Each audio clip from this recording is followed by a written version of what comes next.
neza n'igiko tuzagera mu ijuru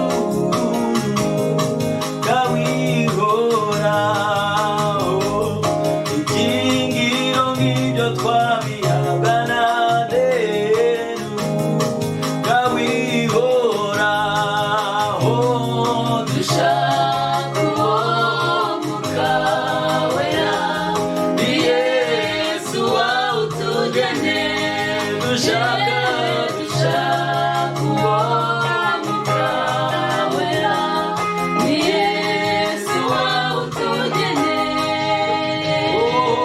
umwuka wera kora imirimo ikomeye ndimo wemeza abantu tugira ubwoba cyane iyo tutakimwumva twiba nicyo twakora dushaka uwo mwuka wera ni Yesu wawutugeneye dushaka uwo mwuka wera ni Yesu wawutugeneye ugiye ubona kutagifite urukundo menya yuko uwo mwuka yabonye kuyoborwa n'umubiri wawe gusa utigaruka dushaka umwuka wera ni Yesu wawutugeneye dushaka uwo mwuka wera ni Yesu wawutugeneye ndagusaba mwami Yesu mwohereze uwo mufasha wacu kuko dufite intambara ikomeye mw'isi turamukwiye rwose dushaka uwo mwuka wera ni Yesu wawutugeneye dushaka uwo mwuka wera ni Yesu wawutugeneye dushaka uwo mwuka wera ni Yesu wawutugeneye. Bene data bakundwa, mbanje kubasuhuza mu izina ry'umwami wacu Yesu Kristo. Ubuntu n'amahoro biva ku Mana Data wa twese bibane namwe. Reka dusenge mbere yuko dusoma ijambo ry'Imana. Uwiteka Data wa twese, turagushimye, tugushimiye yuko Mana waduhaye umwuka wera kugira ngo atubere umuyobozi ndetse n'umufasha.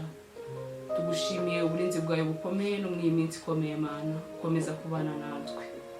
Mana tweretse aka kanya tugiye gusangira ijambo ryawe, reka n'ubundi mwuka wera akomeze kuyobora imitima yacu. Mana ayobore imitima iraza kumvira ijambo ryawe, kandi nanjye ngiye gutambutsa ubutumwa bwawe Mana, reka ubane nanjye, nyoborwe n'umwuka wawe kuva ngiye gutangira ndetse kugeza nsoje. Ngo Mana komeza kubana natwe, turakwiyambaje mu mwanya, ni twise twizeye mu izina ryawe Yesu, amen. Ndashimira Imana ko ikomeje kuturinda ndetse ikaduha n'umwanya wo kuganira ku ijambo ryayo. Uyu munsi tugiye kuganira ku ijambo ry'Imana tubona mu byakozwe n'intumwa, igice cya mbere turava ku murongo wa 6 tugere ku murongo wa 14. Mureke dusome. Nuko bamaze guterana baramubaza bati, mbese mwami, iki ni cyo gihe wenda kugaruriramo ubwami mu Bisirayeli? Arabasubiza ati, si ibyanyu kumenya iby'iminsi cyangwa ibihe Data yagennye, ni ubutware bwe wenyine. Icyakora muzahabwa imbaraga umwuka wera nabamanukira, kandi muzaba abagabo bo kumpamya i Yerusalemu, i Yudaya yose n'i Samariya, no kugeza ku mpera y'isi. Amaze kuvuga atyo azamurwa bakimureba, igicu kiramubakingiriza, bakiraramye batumbira mu ijuru akigenda, abagabo babiri barababonekera bahagaze iruhande rwabo bambaye imyenda yera. Barababaza bati, yemwe bagabo b'i Galileya, niki gitumye muhagaze mureba mu ijuru? Yesu ubakuwemo akazamurwa mu ijuru azaza atyo nk'uko mumubonye ajya mu ijuru. Basubira i Yerusalemu bavuye ku musozi witwa Elayon uri bugufi bwa Yerusalemu, nk'urugendo rwo kugendwa kw'isabato. Basohoyeyo barurira bajya mu cyumba cyo hejuru, aho Petero na Yohana na Yakobo na Andereya na Filipo na Toma na Barutolomayo na Matayo na Yakobo mwene Arufayo na Simoni Zelote na Yuda mwene Yakobo babaga. Abo bose hamwe n'abagore na Mariya na nyina wa Yesu na bene se bakomeza gusengana umutima uhuye.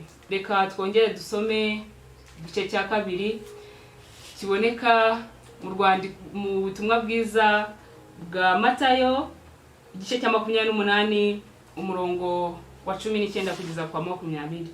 Nuko mugende muhindure abantu bo mu mahanga yose abigishwa, mubabatize mu izina rya Data wa twese n'Umwana n'Umwuka wera, mubigishe kwitondera ibyo nababwiye byose, kandi dore ndi kumwe namwe iminsi yose kugera ku mpera y'isi. Mwakire neza ijambo ry'Imana. Nshuti bakundwa bene data, kuri uyu wa 24 Gicurasi 2020 nifuje ko tuganira ijambo rigira riti isezerano ry'Umwuka wera nuko twebwe dukwiriye kurigenderamo. Garutse gato ku mateka y'iki gitabo, n'igitabo cyanditswe na Luka wanditse bumwe mu butumwa bwiza bwa Yesu Kristo, kandi iki gitabo by'umwihariko kivuga ku mateka y'itorero ry'ahambere uko ryabagaho, kikavugamo n'ikintu gikomeye, umurimo Umwuka wera yakoresheje intumwa ndetse agakoreshwa na Paulo mu by'itorero ry'ahambere. Rero hakubiyemo imirimo yose yakozwe n'intumwa ndetse na Paulo, imirimo ikomeye cyane yo kwamamaza ubutumwa bwiza. Nibyo bintu bikubiye mw'iki gitabo. Nk'uko twabisomye kuva iki gice, iyo ugihereye hejuru ukageza ku murongo wa 7, usangamo batubwira inkuru ya nyuma yuko Yesu apfa agahambwa akazuka, mbere yuko agiye kujyanwa mu ijuru. Mbere yuko agiye kujyanwa mu ijuru, yamaze iminsi 40 yiyereka abigishwa be. Yabiyeretse mu buryo butandukanye, buri munsi yazaga abiyereka mu buryo butandukanye muri iyo minsi uko ari 40. Abigishwa bakimara kubona Yesu azutse babanje kwikanga, bagira ubwoba, bagira gushidikanya, ndetse bamwe batangira kwibaza niba ari umuzimu. Bamwe batangira kugira ubwoba bwinshi cyane. Yesu abonye uko gushidikanya kwabo, ntago yongeye kubabwira ngo yemwe afite kwizera guke, ahubwo yabahamirije neza ko ari we ari muzima kandi yazutse. Arababwira ngo ntago ndi umuzimu, nazutse. Arababwira ngo ngewe mfite umubiri n'amagufa, kandi ibyo ngibyo ntago bigirwa n'umuntu wapfuye cyangwa umuzimu. Arabibahamiriza, ababwira n'ikindi kintu gikomeye. Arababwira ngo baze bakore mu biganza bye. Baraza barahakora, basanga za nkovu zaragiye ntaziriho. Baraza bakora ku birenge bye, basanga inkovu yahambanwe ntazikiriho, ahubwo afite umubiri mwiza, afite umubiri muzima, utari umubiri ufite ikibazo. Yesu rero abahamiriza ko ari muzima kandi yazutse. Akimara kubahamiriza yuko ari muzima, Yesu yababwiye kurindirira i Yerusalemu. I Yerusalemu niho hari ingoro y'Imana, niho basengeraga, niho bakundaga guhurira, niho bakundaga gusengera Imana. Nuko arabwira ati ntimugire ahandi hantu mujye, ntimugire ahandi hantu rwose muhugira, murindirire i Yerusalemu kugeza ubwo muzahabwa Mwuka Wera. Niryo sezerano rikomeye yabahaye. Yesu yongera kubaha isezerano ry'uko bazahabwa Umwuka Wera, bagahabwa imbaraga zo gukora umurimo. Yesu yababwiye ijambo rikomeye tubona ku murongo wa 8 mu byakozwe n'intumwa. Arababwira ngo icyakora muzahabwa imbaraga Mwuka Wera nabamanukira, ngo muzaba abagabo bo kumpamya i Yerusalemu, i Yudaya ndetse n'i Samariya. Yesu abereka ko nubwo agiye atabasize bonyine, ahubwo hari Mwuka Wera ugiye kubafasha gukomeza umurimo. Abereka ko atabasize nk'imfubyi, abuzuza ibyiringiro mu mitima yabo yuko agiye kubana nabo mu buryo bw'Umwuka Wera. Arongera ababwira ngo muzahabwa izo mbaraga. Yesu ntabwo yarebaga igihe barimo, ahubwo yarebaga urugamba bagiye guhura narwo, intambara bagiye guhura nazo, intambara zo kwangwa, intambara zo guhakanwa, nkuko tubibona mu iki gitabo cy'ibyakozwe n'intumwa, intambara zo kujya kubwiriza ahantu basenga ibigirwamana. Yesu areba n'urupfu noneho nabo bazapfa, abirebera hazaza. Arababwira ngo hari imbaraga, arababwira ngo hari isezerano mbahaye z'imbaraga mugiye kwakira iz'Umwuka Wera, uwo ngo azabafasha. Rero Yesu arababwira ngo icyakora izo mbaraga muzazihabwa, munkorere, mubone gukora imirimo ikomeye, mubone gukora umurimo mbasigiye ukomeye. Ndashaka kugaruka ku bintu bitanu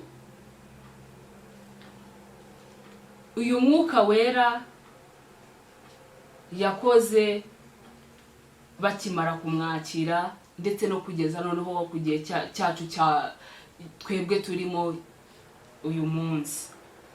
Ndashaka kugaruka ku kintu cya mbere kitwereka yuko hari amahirwe turusha abo hambere.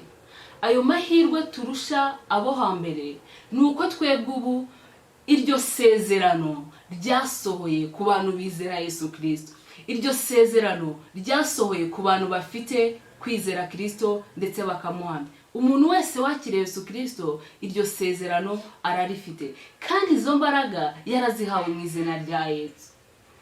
Abantu bo hambere ntabwo hoye tugarutse mu isezerano rya kera, Umwuka Wera yahangaga ku muntu Imana yashatse yatoranyije akamukoresha. Yamara kumukoresha, Umwuka Wera Imana ikamwisubiza nkuko yamumuhaye. Uwo muntu, uwo Mwuka Wera kuri we wabaga ari nk'intizanyo. Ariko amahirwe dufite twebwe uyu munsi ntabwo ari intizanyo, ahubwo twaramuhawe niwe udufasha muri byose. Imana ishimwe cyane. Ikindi kintu cya kabiri cyakugarukaho ni uburyo ki Mwuka Wera iyo tubashije kumukoresha neza yihutisha ivugabutumwa. Ngendeye ku byo intumwa zakoze mu mbaraga z'Umwuka Wera, ariko nazo izo mbaraga bahabwaga n'ijambo ry'Imana, Umwuka Wera yihutishije ivugabutumwa. Umwuka Wera bakimara kumwakira nibwo noneho bashirutse ubwoba, bashira amanga, bavuga inkuru nziza y'agakiza ka Yesu mu banyamahanga, mu bantu batizeraga Imana, bababyaza kuba abigishwa ba Yesu, barahindukira. Ntabwo bari gukora irivuga butumwa mu by'ukuri nta mbaraga zindi zibasunika. Ntabwo bari kubasha kwihangana babona bamwe muri bo bari gupfa batewe amabuye, babona muri bo bari gupfa baciwe ibihanga. Ariko Yesu we ajya kubahira isezerano, yararebye abona akababaro bazahura nabo, arabwira ngo hari imbaraga, hari imbaraga z'Umwuka Wera, hari imbaraga zizabafasha. Nuko bagira ibyiringiro bakomeye, bakora umurimo w'Imana, bakora ivugabutumwa rikomeye cyane, byatumye natwe kuri uyu munsi turi abakristo bizeye Yesu Kristo. Imana ishimwe cyane. Mwuka Wera ntabwo mu by'ukuri abonekerwa mu gutitira gusa cyangwa mu bandi bantu wenda bafite nk'impano y'ubuhanuzi cyangwa ibindi. Mwuka Wera tumubonera mu mbaraga tugira z'ijambo, ryo gukora umurimo w'Imana. Ndagira ngo ninde ku iki kintu nkuko nari maze kubibabwira, abigishwa ba Yesu bamaze kugira izo mbaraga bakiriye uwo mwuka wera, bakoze umurimo w'ivugabutumwa ukomeye cyane. Ahangaha nibajije ikibazo gikomeye nawe ushobora kwibaza ku iki cyumweru. Ese ko mwuka wera yaje akaza nka moteri yo kwihutisha inkuru nziza y'agakiza ka Yesu, inkuru nziza yuko Yesu ari umwami, inkuru nziza yuko izina rya Yesu ariryo ryonyine dushobora gukirizwamo, inkuru nziza yuko iyo wakira Yesu Kristo agukiza ku mubiri, agakukiza ibikomere, ariko akaguha n'ubugingo buhoraho. Icyo kintu rero nicyo nashatse ko buri wese yibazaho. Ese imbaraga ndi gukoresha zingana gute? Ese ibyo ndi gukora mw'iyi minsi mwuka wera ni unyoboye? Ese izo mbaraga ziri kunkoresha gute? Ese ndi kuzikoresha gute? Niyo mpamvu rero nifuje ko buri wese yibaza, ese ko mwuka wera yaje nka moteri yo kwihutisha ubutumwa bwiza, ni gute ngewe ndi gukora iryo vuga butumwa ngiye ku giti cyanjye? Buri muntu wese ashobora kureba, ese akimara kwakira Yesu Kristo, ese izo mbaraga yarazakiriye, ese ari kuzikoresha gute kugira ngo ivuga butumwa, kugira ngo imbaraga ari gukoresha zibashe kubyazwa umusaruro mu kwamamaza ubutumwa bwiza. Mu by'ukuri nkuko twasomye ubutumwa bwiza nkuko bwanditswe na Matayo 28 kuva ku murongo wa 1 kugeza ku wa 20, hari inshingano ikomeye Yesu yahaye umwigishwa we wese. Yesu yamuhaye kugira inshingano yo kugenda akabwiriza ubutumwa bwiza mu bantu bose. Yavuze ngo kugera ku mpera z'isi azaba ari kumwe nabe babwiriza ubutumwa bwiza, ngo abemera mubabatize mu izina rya Yesu Kristo nayo babashe kumwakira. Iyo niyo nshingano buri wese afite, iyo niyo nshingano nanjye mfite, iyo niyo nshingano umukristo wese afite yo kwamamaza ubutumwa bwiza kugira ngo babashe kugera ku bantu bose. Rero ucunge neza niba imbaraga uri gukoresha zikwiriye kugira ngo ubashe kwihutisha iryo vuga butumwa. Ikindi kintu gikomeye, uyu mwuka wera, iri sezerano Yesu yabahaye, twebwe mu gihe cya none hari uguhumurizwa yuko buri muntu wese afite uwo mwuka wera. Hari abantu bajya biciraho urubanza bakavuga ngo uwo mwuka wera ntago bamufite, abandi nabo bakababaza bati ese wowe wujujwe umwuka wera? Ni ikibazo gikomeye kigoye n'abantu kucyumva, ariko ikintu gikomeye ku muntu wese wakiriye Yesu Kristo akamwizera nk'umwami n'umukiza, iryo sezerano ryasohoreye kuri we. Iryo sezerano ararifite ry'umwuka wera. Iryo sezerano Yesu yaridusigiye twese ku bantu bamwizera kugira ngo tubashe kugira imbaraga zo gukora uwo murimo. Rero twese mu by'ukuri dufite umugabane kuri mwuka wera Imana yaduhaye. Hari ikindi kintu nshaka kugarukaho kuri ibi bintu bibiri, uko ushobora kumenya niba mwuka wera wahawe waramwakiriye. Ikintu cya mbere gikomeye ni ugutandukanya guhabwa ndetse no kwakira, ariko ndashaka kugaruka ku kintu gishobora kukwemeza neza niba warakiriye mwuka wera Imana yaguhaye. Kumwakira rero, icya mbere ni ukwemera Yesu Kristo akaza mu mutima wawe, ukemera ko akubera umuyobozi. Ikindi kandi ntuhuge nubwo bimeze gutyo, ahubwo ugakomeza ndetse ukarushaho gusenga cyane, nibwo urushaho kugenda uhabwa izo mbaraga zo guhamya Kristo ziva ku mwuka wera. Nicyo kintu gikomeye. Guhabwa ni kimwe, kwakira ni kindi. Iyo wakiriye Yesu nko tumaze kwibona, uba ufite uwo mwuka wera, ikiba gisigaye no gufungura umutima wawe kugira ngo akorere muri wowe. Na Yesu yarabivuze, aravuga ngo uwemera agakingura umutima we nzinjiramo, kandi iyo Yesu yinjiye mu mutima wawe agukoresha iby'ubutware. Iyo Yesu yinjiye mu mutima wawe abasha kugufasha ugakora uyobowe na mwuka wera. Nshuti bakundwa, rero nibyo bintu bitanu uyu munsi nanifuje ko tugarukaho, ariko tuzirikana yuko tugitegereje wa munsi intumwa zuzuzwaga umwuka wera, ari umunsi wa Pentecoste ku cyumweru, ariko muri iyi minsi ndakwifuriza kugomeza gutekereza ku ibi bintu, kongera gutekereza ku mahirwe twagiriwe, no muri iki gihe birakenewe, ukumva ko amahirwe ufite ugomba kuyabyaza umusaruro. Ikindi, ayo mahirwe wahawe ugacunga neza niba uri kuyabyaza umusaruro wo kugira imbaraga mu gukora ivugabutumwa ry'agakiza ka Yesu. Ikindi ni uko uyu Mwuka Wera no mu bihe bya none tuwukeneye kugira ngo atuyobore, nk'uko twatangiye turirimba indirimbo y'107 mu ndirimbo z'agakiza, avuga ko Mwuka Wera akora imirimo ikomeye cyane. Kandi kitubwira yuko Mwuka Wera tumufite, nuko twemera ko tuyoborwa nawe. Iyo tutakiyoborwa nawe tuba tuyoborwa n'umubiri. Ikindi rero nabifuriza ni ugukomeza gucira bugufi Imana no muri iyi minsi, tukemera ko dukwiye kuyoborwa na Mwuka Wera, akadukoresha imirimo ikomeye, akadukoresha imirimo y'ubutwari Imana ishaka ko dukora. Mureke dusenge ubundi dusoze, ariko ndabifuriza gukomeza kuyoborwa na Mwuka Wera. Mana, turagushimye, turaguhimbaje, twongeye kugushimira ko uri Imana iri hejuru y'ibintu byose.